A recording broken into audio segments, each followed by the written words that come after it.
माफ कर दो सत्या, हमसे भूल हो गई सत्या, हमको चुप रह गद्दार!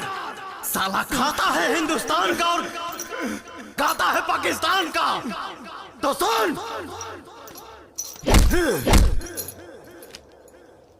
मैं इस देश का हनुमान हूं और ये देश मेरा नाम है। सीना चीर के दिखा दूंगा, अंदर बैठा हिंदुस्तान है, बैठा हिंदुस्तान है।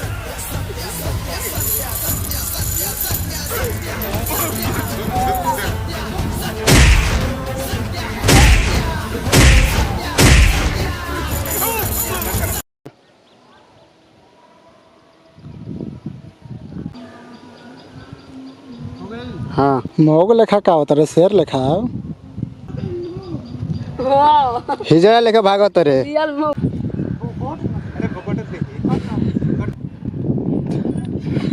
मार के पोता फाड़ दो अपन पता नु मार मार मार मार मार मार मार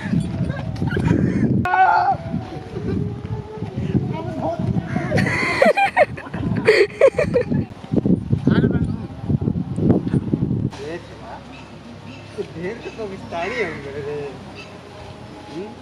खाई ना पड़गा ना भारी हो गया।